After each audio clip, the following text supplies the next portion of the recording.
Good afternoon. So thank you for the intro, now that you know my age. Hopefully I can tell you a little bit more about Open Streets and the journey that has gotten us where we are today. Before we start, raise your hand if you've been to an Open Streets Day before. Oh, okay. This is very interesting. Okay, so hopefully lots of interesting things to share. Open Streets is an NPO, and we're best known for Open Streets Days, but I just want to acknowledge that we also do a lot of advocacy work, and we just completed a pedestrian safety campaign last week called Street Etiquette. And if any of you came across some random performers on intersections of Cape Town, that was us, working with Madisi Sindo for Theatre for Change, and finding a way to interact with people, because ultimately we believe that streets can be much more than they are. So a little bit about the journey. It's a very personal one in many ways. I, as Marjorie said, was born and raised in Bogota, Colombia, and life brought me to South Africa via the US. And for me, it's a journey that began at a very personal level, but it's of global magnitude, and I'll tell you why. So let me try to explain with a little graph here. That's me in life, the road of my life, as all of us are. Finding or looking for something, sort of a reason to be, let's say. And then there's something that's massive. There's this force of nature that I like to call the streets global consciousness. And it's this movement towards claiming public space or reclaiming public space. And I got caught in that whirlwind. That's the way I like to see it. And this is what has propelled Open Streets to be where we are right now in Cape Town. One of the things I've learned in the past 3 years, perhaps the most important lesson, is that when looking at a long-term initiative, detours are not only inevitable, they're actually desirable. I didn't know it at the time, 3 years ago. As quite a stubborn person that I am, I had an idea of how Open Streets was going to be rolled out in Cape Town. And I learned the hard way that it's not a straight line. The concept of Open Streets is very simple. You close down the streets to traffic and open it up to people so they can use the space and move through that space differently. It's probably impossible for us to trace back to the very first car-free street. I've heard that it happened in Portland, Oregon, and I've seen images of other parts of the world. But what we do know is that 41 years ago, a group of cyclists in Bogota decided that they were going to take over the streets. And that initiated a movement. At the time, in the 70s, a young architect by the name of Jaime Ortiz was a young graduate, an architect he had graduated in the US. He just returned to Colombia, and he was very determined to stop this urban sprawl type of urban development that was happening in the US and that was quickly seeping into the urban planning environment in Latin America. And so he went to the mayor at the time and said, how about we shut down 15 kilometers in the center of Bogota and invite people to cycle? The mayor bought into it, and that was 41 years ago. Today, and I know a lot of, well, maybe not actually, because you haven't been to an Open Streets Day, but you might not know this. In Bogota, every Sunday and public holiday, 120 kilometers of streets are car-free. About 30% of the population, now we're talking about a city of 10 million people, so this is a significant number of people, 30% of that come out to use the streets. It's become the largest recreational program in the country, and it's been exported all over the world. So something like 400 cities around the world have some sort of open streets. Sometimes in Latin America, they happen very regularly, often on Sundays, but in other cities, especially in North America, they're not as frequent. Earlier I said I had a bit of a stubborn attitude towards what I thought Open Streets should be like in Cape Town. And I think I'll explain to you what this means, but it will tell you how I was perhaps more than stubborn, naive. So 2012, we approached and when I say we, by the way, is that throughout this process, I've worked with different groups of people, particularly, as I'll tell you just now, a group of very committed volunteers who have made this organization happen. But this is 2012, and we're looking at a map, and I'm saying, Salt River Circle on that side, if you can see that arrow, Grand Parade, no problem. 6 kilometers of street, the city is going to love this. Surprise, surprise, they said, absolutely no way, you're crazy. And then very quickly we realized it's really difficult to shut down a street in the city. It's not only expensive, it's also very cumbersome in terms of navigating the permits and all the regulations. So we went back and forth with Transport for Cape Town until finally we had our first Open Streets Day on the 25th of May, 2013, and this is what it looked like.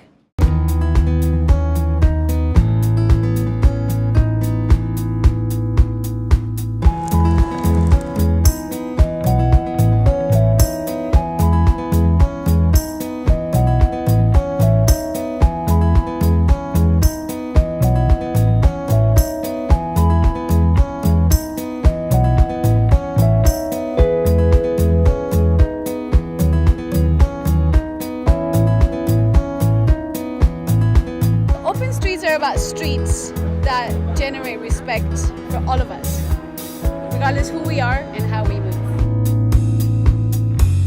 We normally just drive, we go from point A to point B and never really question how much we can do with this space. This space belongs to us, and so Open Streets invites everybody to use them.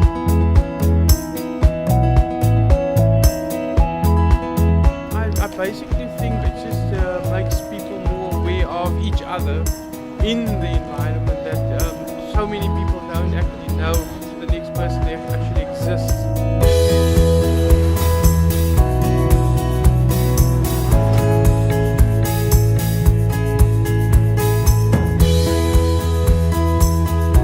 I was here in Open Streets, 12:30, setting up a few things, and then took a skate down to Soldier.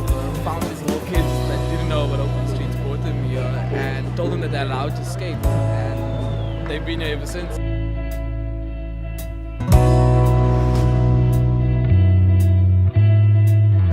It's a cool way for people to actually meet, other people on the street. Whereas if you're walking on bike, you get to experience like the city, you get to experience the shops, you get to experience people, different cultures. It's cool. Cape Town needs connectors. Communities are craving this ability to go from, to interact, and we think that streets are a very good way of doing so. More people should skate and more people should bicycle around Cape Town. If the city can make the streets more safer for us to do that, it will be a better place.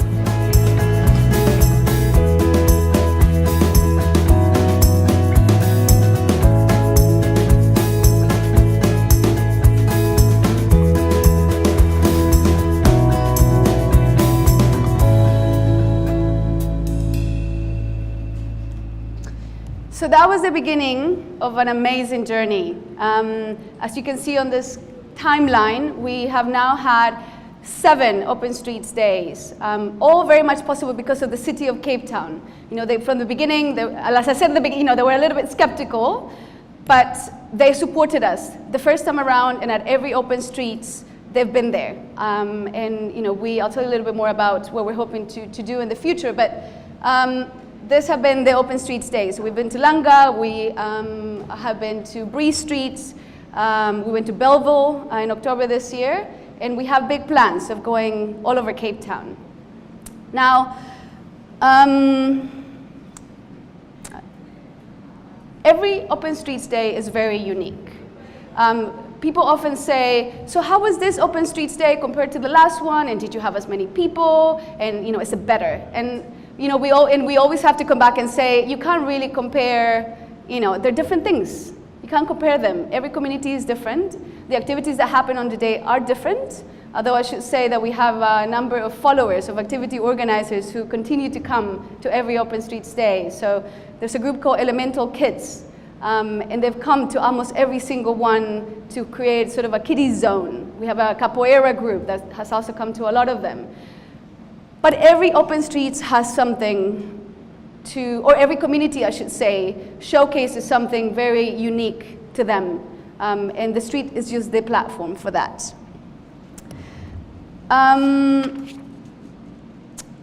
One of the things that we like to share with people is our manifesto, because we see Open Streets not as an end. We're not an events sort of organizing company. This is a channel through which we hope we're affecting change.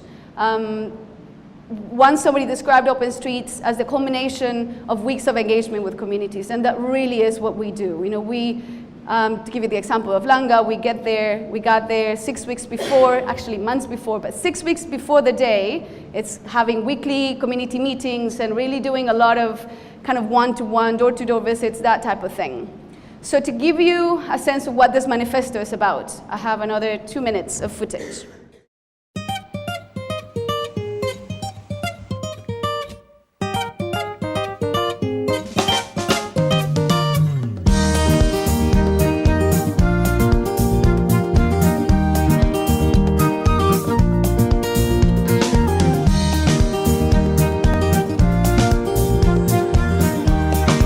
I applaud Open Streets for opening the roads, but I applaud everybody else that's attending here to make this actually happen, because this is about people.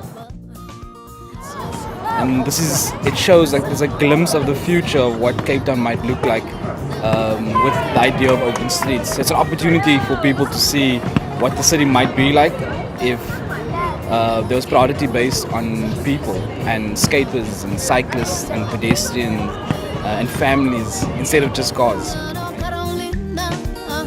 Open Streets is a really fantastic initiative because you can see that people have freedom of movement, freedom of interaction, and I've got 3 kids, and it's lovely that the kids can experience Cape Town without the hustle and bustle of worrying about traffic.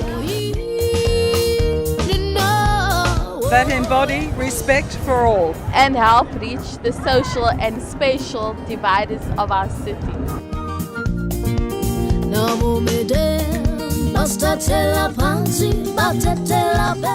We believe that the streets should enable safer and more cohesive communities. Provide platforms for creative expression Of local cultures and values. Be places for recreation and social interaction. Contribute to job creation and local economic activity. Provide choice in how we move around the city.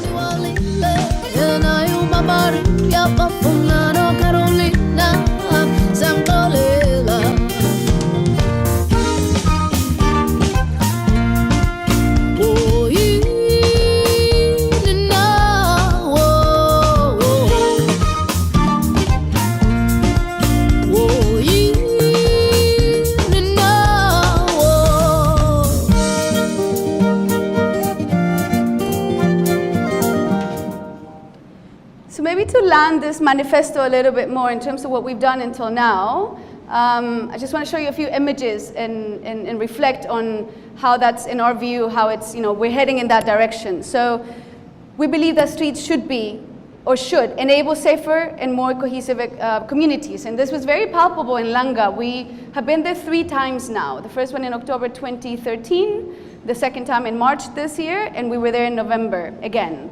And in addition to bringing lots of people from outside, many people who had never been to Langa before, for us the real win is that we were able, at this very last one, engage people in the community and really create a sense of ownership. Now the real challenge is how do we make it happen on a regular basis? But until now we feel that we've managed to create a sense of cohesion around this concept of open streets. Obviously not the entire Langa, which is very large, but at least certain groups that are very committed to the concept. Platforms for creative expression of local cultures and values. This is Belleville. And for those of you who have driven, I doubt that many people have cycled along Fort Tracker Road. It's a very busy road. And this is an exhibition, a photography exhibition by a local, I actually don't know exactly where she's based, but she took some photographs of images along Fort Tracker Road. I mean, Fort Tracker Road cuts across so many communities and the stories are so rich. And she had these images on a car-free Fort Tracker. You can imagine the contrast. Streets can be places for recreation and social interaction. From the first Open Streets Day in Ops, this is on Lower Main Road, and at every single Open Streets Day, one of the things that surfaces the strongest is the fact that people just want to play. If given the space, people, will get a hula hoop, they'll, get on a bicycle, on a skateboard. There is something about having that opportunity, and in Latin America, most Open Streets programs are adopted by government because they see the value of using this as a platform for recreation and also for public health. There have been studies that show that by investing in what is called the ciclovia, is saving government tons of money on public health. Streets can be platforms for job creation and local economic activity. Now, we try very hard to keep the non-commercial spirit of open streets, and from the service we normally distribute on the day, we hear that people really like that. That it's not a market, that people are not expected to pay or to buy stuff. Having said that, we acknowledge that a big opportunity lies in benefiting local communities and local businesses, so we try very hard to engage those businesses on the root of whatever we do on open streets. Last but not least, providing choice on how we move around the city. We have a very strong agenda around both public transport and non-motorized transport. On one hand, the concept of open streets was very much rooted on the bicycle in Latin America. And obviously, to do 120 kilometers, you definitely want to have a bicycle. It would be a long walk otherwise.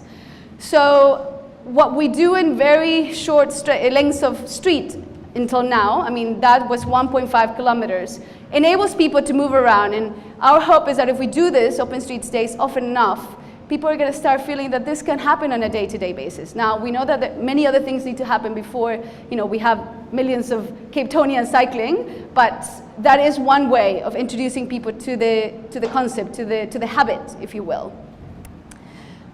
Now, everybody makes this work, and this is why when Marjorie invited me, I thought, what a great opportunity to talk to people who are in the creative design space. Because what happens on the day is, and I don't know if you can read that, but one of our volunteers, Alex Jongen, created this graph or this image to show people how they can participate. And it's very simple. You find a piece of street and you think, what could I do there? Maybe I can just bring some chairs and invite my friends to sit around and we can watch people go past. I mean, it's as simple as that, to more elaborate ideas of, maybe building a parklet or having, a jumping castle. I mean, you name it. There are so many possibilities. And the exercise that I want to invite you to engage in with us today is going to hopefully take your mind into a creative space to think what could be created on a car-free street. And so the street that you see surrounding us is going to be our blank canvas. Now, a couple of things to keep in mind is that at an open streets day, I gave the bad example of a jumping castle, because in fact, at open streets, we don't build any infrastructure. It's all meant to happen on a very low sort of key, so that if there's a vehicle, an emergency vehicle that needs to go through, everything can be moved literally within seconds. So the rules are no infrastructure and things that can be moved very quickly. So the example of, there was a yoga instructor that came to Bree, and there were mats on the street as they were doing their yoga, but that could be moved very quickly. And so those are sort of the parameters.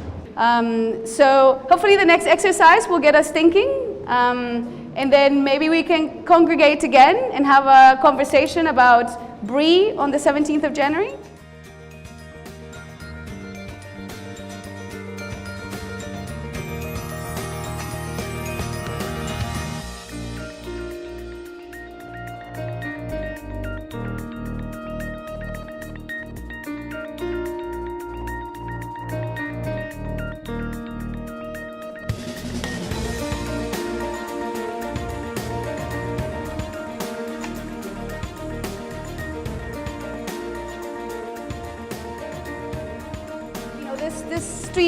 Streets in general belong to all of us, and here's an opportunity to, sort of come together and do all these amazing things. Thanks.